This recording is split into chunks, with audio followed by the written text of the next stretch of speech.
And so I saw an ad in the local newspaper for a German short-haired pointer.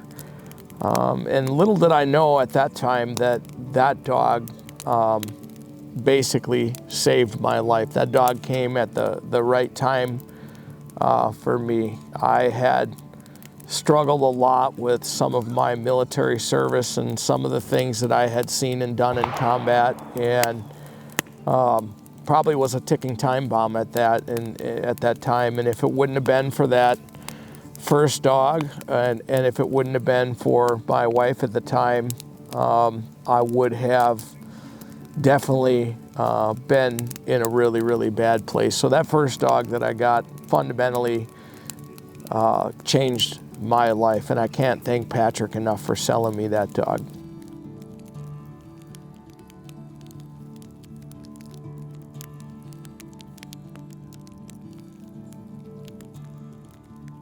It morphed into what we have today, which is Aspen Thicket Grouse dogs. It started with one dog. It started with a passion. It started with a lifestyle change.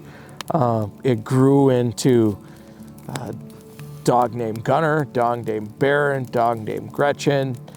We've had a Panzer, of course, named after a tank, right? Gidget, Georgia, Gabby, and the list goes on, Scout, and now Drummer, and then even in there we had, believe we had a Buster, a Ranger, and a Rommel. So it's grown tremendously.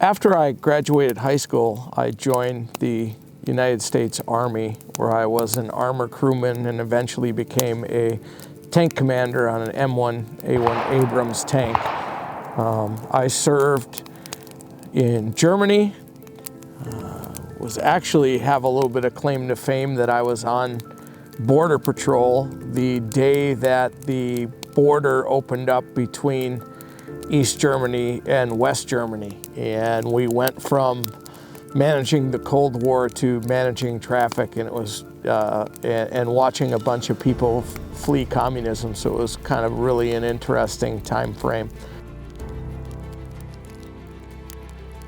What we do here is we do a lot of seminars and train folks on grouse hunting, because I've been doing it for such a long time. And we try to give back as much as we can to the upland community. So we do this veterans hunt that Mark from BDM Gun Dogs has been very instrumental in helping this set up. My name is Mark Schlitt. I'm with BDM Gun Dogs in New Richmond, Wisconsin.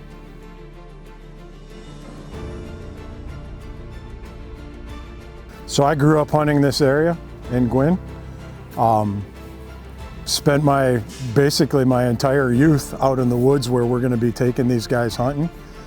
Now I train dogs and take people hunting.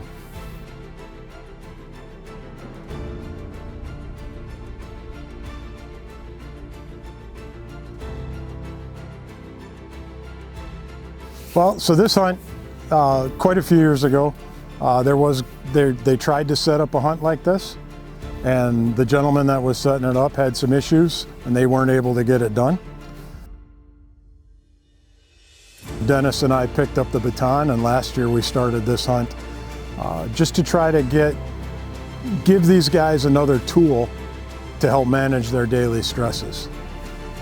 That was the whole point, trying to get them into grouse hunting, show them the opportunity, give them the opportunity to learn how.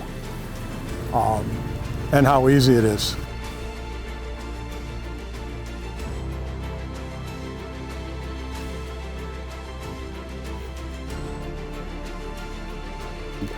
As he had said, you know, we originally were going to do a grouse hunt a number of years ago, and the main person set it up succumbed to his demons.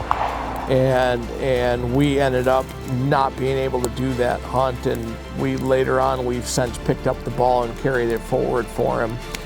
And that's really, it really feels good to give back, and not only with this veterans hunt, but with a lot of young hunters and the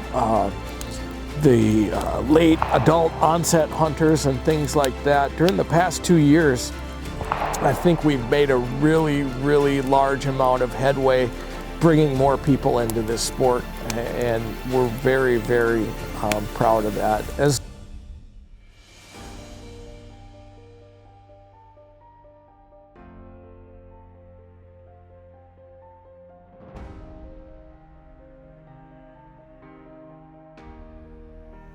We certainly have some goals for the future of this hunt from where we started.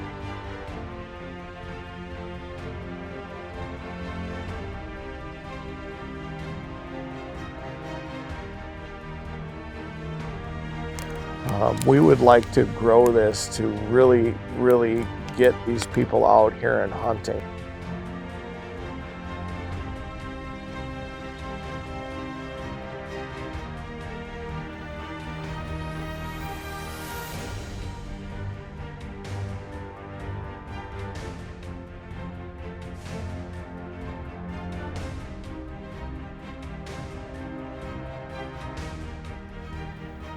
It is such a healing activity for veterans to be able to just take a walk in the woods, and particularly when you get a dog in the equation. And I really hope that the people that we take out, maybe there's a couple of them that just have that wow moment when they see that dog point that bird and understand the magic of that maybe we can draw them into the sport, so then they can be an ambassador and they can go back to their network of veterans and also bring it forward for them as well.